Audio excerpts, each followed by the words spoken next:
The Noah's Ark flood myth from the Bible was also attributed to Zisundra and Atrahasis in Sumerian and Mesopotamian culture.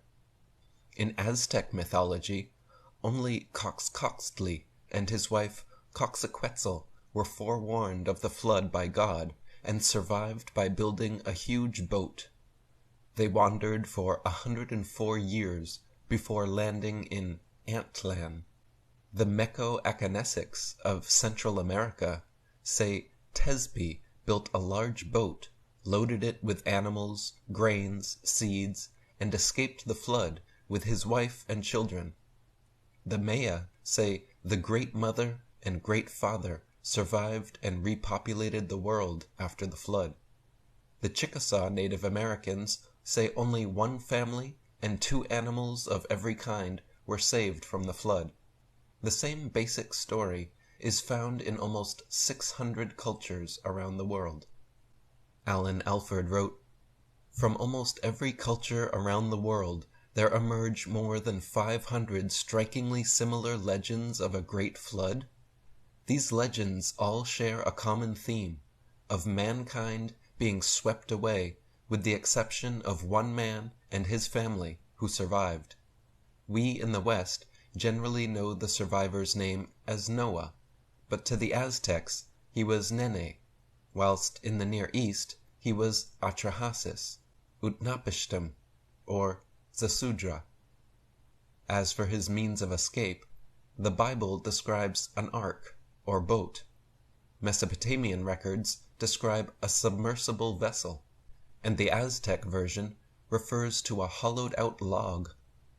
According to the Aztec legend, men were saved by turning into fish. Ancient texts from the Near East speak of the flood as a major catastrophe, not a local or trivial event, but a great time divider. There are flood myths from the Inuits of Alaska to the Canarians of Ecuador, from the Tupinamba of Brazil and the Arahuacanians of Chile, to the Pehuenche and Yamana of Tierra del Fuego, from the Sumerians and early Mesopotamians to the Hopi, Iroquois, and Sioux Indians of North America. Thailand, Laos, Australia, Japan, China, Greece, Egypt, India, North, South, and Central America, the story is found all the world over, but the claims are quite difficult to swallow. Is the flood just a story, a myth with metaphorical meaning, or a literal account of worldwide flooding? Michael Tessarian suggests perhaps the greatest myth being purveyed is that myths are just myths. In Japan, the Yonaguni megalith is undoubtedly man-made, yet it has been underwater since at least 8000 BC. It is 8 stories high, 500 feet long, with internal and external right angles, steps, rooms, and the stage altar-like area with huge human faces and headdresses carved into the stone. In the Gulf of Cambay, in northwest India, there are 2 multiple mile-long and wide underwater cities which, taken together, are the size of Manhattan. About 2,000 human fossilized remains have been found in these cities, and have all carbon dated to around 7500 BC. Many underwater ruins have been found off the coast of Cuba, 2,200 feet below sea level. There have been over 200 sunken cities found in the Mediterranean alone. The possibility of a literal flood is not to be scoffed at.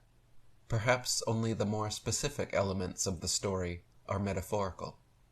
Frank Joseph writes, Plato tells us of an advanced civilization that existed 9,000 years before himself, when the Atlantic was navigable and traversed by people the world over. One of the most revealing details of Timaeus is its mention of the opposite continent, an unmistakable reference to America. Its inclusion proves not only that the ancient Greeks knew what lay on the other side of the Atlantic Ocean 2,000 years before Columbus rediscovered it, but underscores the veracity of Plato's Atlantis account. Plato wrote about an advanced civilization that flourished in Atlantis around 10,000 BC. He even made the point that some take Atlantis to be a myth, but it is absolutely true. He even said when the flood occurred, figuring approximately 9,600 BC. Atlantean-like legends are on every inhabited continent and always include advanced beings, often revered as gods, with high technology and developed culture. Nearly 600 cultures around the world speak about a worldwide flood caused by angry gods that all but wiped out this advanced civilization. Plato wrote, "You do not know that there formerly dwelt in your land the fairest and noblest race of men which ever lived, and that you and your whole city Athens are descended from a seed or remnant of them which survived. The power came forth out of the Atlantic Ocean, for in those days the Atlantic was navigable, and there was an island situated in from the straits, which are by you called the Pillars of Hercules. The island was larger than Libya and Asia put together, and was the way to other islands. Now in this island of Atlantis there was a great and wonderful empire, which had rule over the whole island, and several others, and over parts of the continent, and furthermore the men of Atlantis had subjected the parts of Libya within the columns of Hercules, as far as Egypt, and of Europe as far as Tyrrhenia." It's interesting that King Atlas is said to have ruled Atlantis, an ancient sunken city in the Atlantic Ocean. There is also Mount Atlas in Morocco, and the etymology of Atlas or the Atlantic is indeed from Atlantis. Strangely enough, however, as the Atlantean scholar Commons Beaumont wrote, the word Atlantis possesses no derivation from any known language of the Old World, either ancient or modern, yet among the so-called native races of America it is a living word. The Toltecs, Nahuatlacas, and Aztecs of South America, and all the races that settled Mexico, traced their ancestors back to a starting point called Aztlan, or Atlan, in the Atlantic.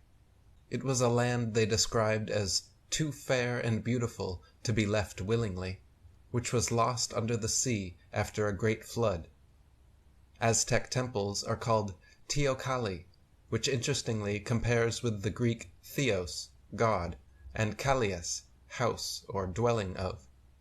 Europeans first settling in Delaware and Maryland found a river named by the natives Potomac, which is just like the Greek word Potomos, meaning river.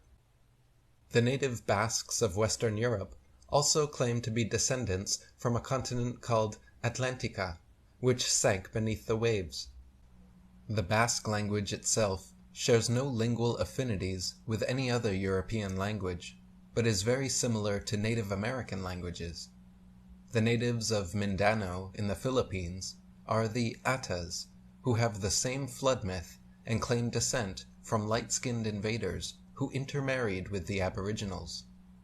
Ignatius Donnelly wrote, "Look at it, an Atlas mountain on the shore of Africa, an Atlan town on the shore of America, the Atlantes living along the north and west coast of Africa, an Aztec people from Aztlan in Central America, an ocean rolling between the two worlds called the Atlantic, a mythical deity called Atlas holding the world on his shoulders, and an immemorial tradition of an island of Atlantis.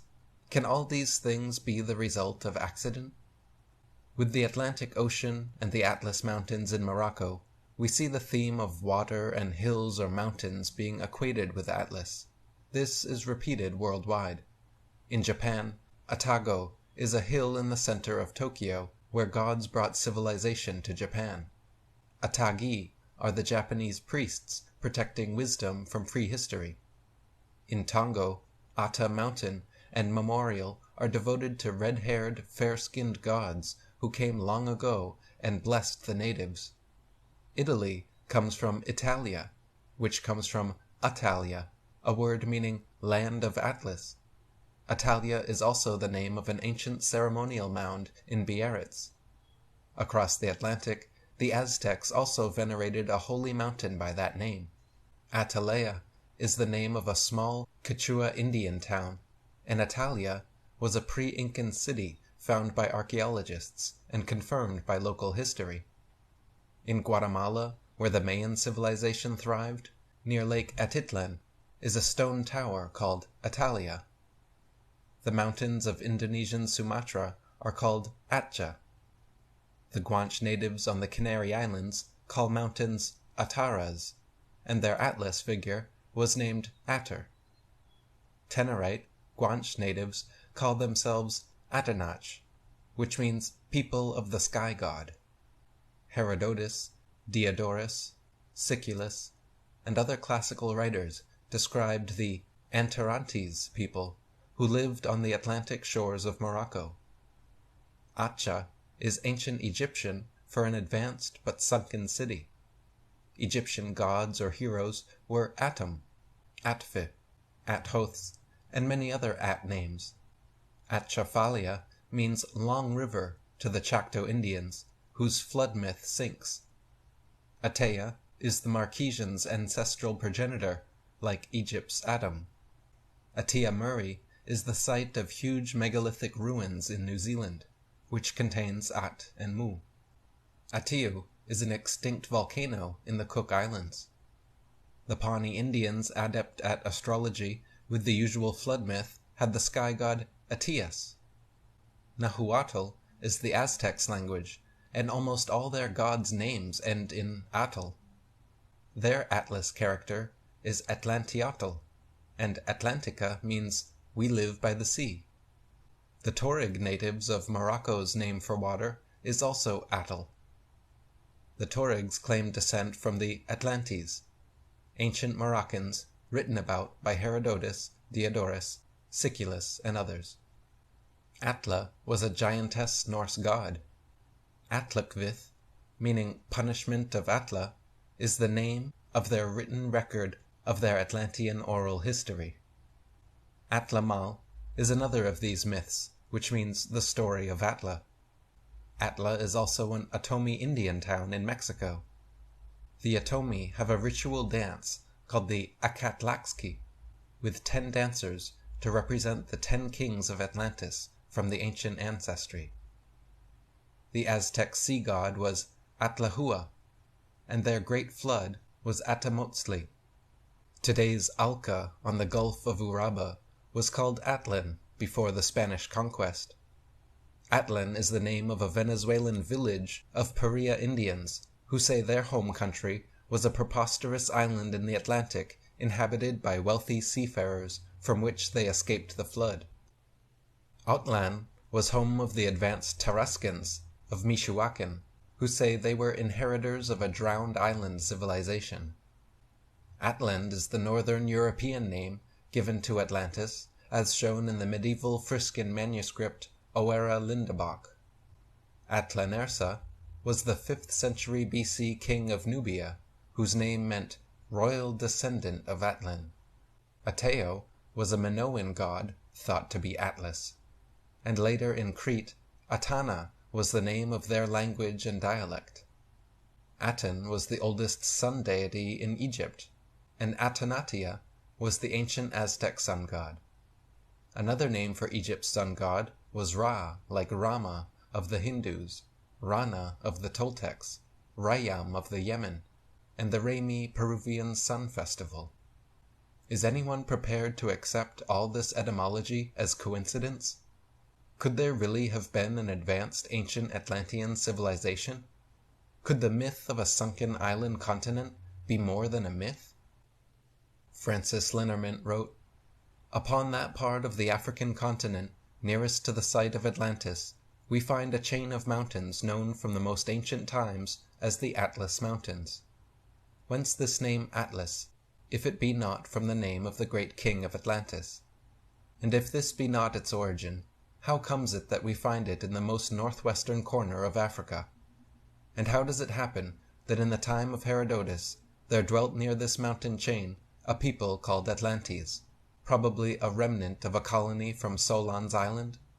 How comes it that the people of the Barbary States were known to the Greeks, Romans, and Carthaginians as the Atlantes, this name being especially applied to the inhabitants of Fezzan and Bilma. Where did they get the name from? There is no etymology for it east of the Atlantic Ocean. Scholar and renowned linguist Charles Berlitz of Berlitz Language Schools spoke 32 languages and wrote many books on Atlantis. He came to believe in Atlantis after his research traced all world languages back to what he thought must be a single ancient dialect. Many famous people have believed in the authenticity of Atlantis. Francis Bacon wrote The New Atlantis. H.G. Wells wrote Men Like Gods about Atlantis, and William Blake the poet was a believer. Two of the best-known prophets in history, Nostradamus and Edgar Cayce, both spoke of Atlantis. Ignatius Donnelly was a Minnesota governor, congressman, and senator who wrote extensively about Atlantis.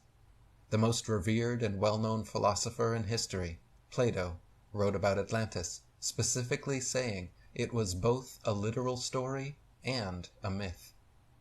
Frank Joseph wrote, Iamblichos was an important 4th century Neoplatonist philosopher who insisted upon the historical validity of Plato's Atlantis account, but stressed, as did Plato, its allegorical significance.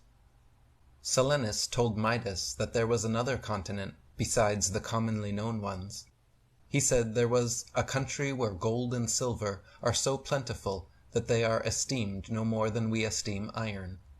St. Clement, in his epistle to the Corinthians, said there were other worlds beyond the ocean. Diodorus Siculus said that the Phoenicians discovered a large island in the Atlantic Ocean beyond the Pillars of Hercules, several days' sail from the coast of Africa. This island abounded in all manner of riches. The soil was exceedingly fertile, the scenery was diversified by rivers, mountains, and forests. It was the custom of inhabitants to retire during the summer to magnificent country houses, which stood in the midst of beautiful gardens. Fish and game were found in great abundance, the climate was delicious, and the trees bore fruit at all seasons of the year. The ancient Greek poet Hesiod described the world before the fall, saying, Man lived like gods, without vices or passions, vexation or toil. In happy companionship with divine beings, they passed their days in tranquillity and joy, living together in perfect equality, united by mutual confidence and love. The earth was more beautiful than now, and spontaneously yielded an abundant variety of fruits. Human beings and animals spoke the same language, and conversed with each other, telepathy. Men were considered mere boys at 100 years old. They had none of the infirmities of age to trouble them, and when they passed to regions of superior life, it was in gentle slumber. Ignatius Donnelly wrote, The religion of the Atlanteans, as Plato tells us, was pure and simple. They made no regular sacrifices but fruit and flowers. They worshipped the sun. In Peru a single deity was worshipped, and the sun, his most glorious work, was honored as his representative. Quetzalcoatl, the founder of the Aztecs, condemned all sacrifice but that of fruit and flowers. The first religion of Egypt was pure and simple. Its sacrifices were fruit and flowers. Temples were erected to the sun, Ra, throughout Egypt. In Peru, the great festival of the sun was called Rami. The Phoenicians worshipped Baal and Moloch. The one represented the beneficent, and the other the injurious powers of the sun. Homer, Plutarch, and many other ancient writers mention islands situated in the Atlantic, several thousand stadia from the Pillars of Hercules. Pillars, obelisks, and towers have all been shown to have Masonic significance.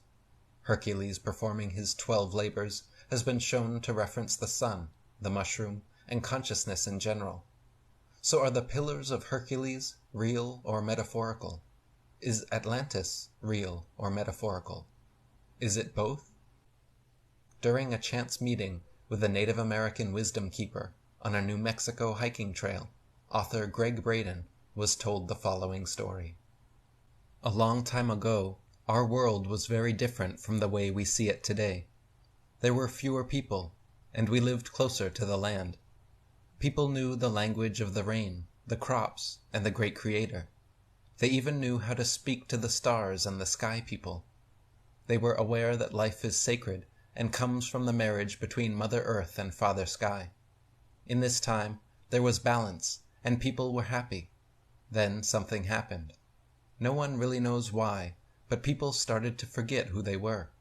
In their forgetting, they began to feel separate from the earth, from each other, and even from the one who created them.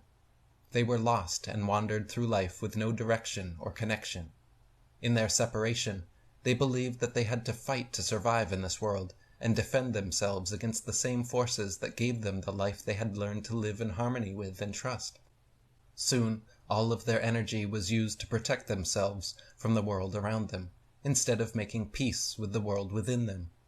Even though they had forgotten who they were, somewhere inside of them, the gift of their ancestors remained. There was still a memory that lived within them. In their dreams at night, they knew that they held the power to heal their bodies, bring rain when they needed to, and speak with their ancestors. They knew that somehow they could find their place in the natural world once again.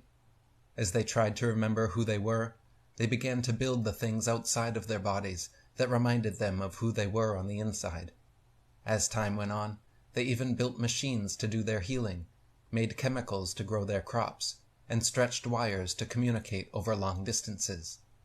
The farther away they wandered from their inner power, the more cluttered their outer lives became with the things that they believed would make them happy. No one knows how the story ends, because it isn't finished. The people who got lost are our ancestors, and we are the ones who are writing the ending.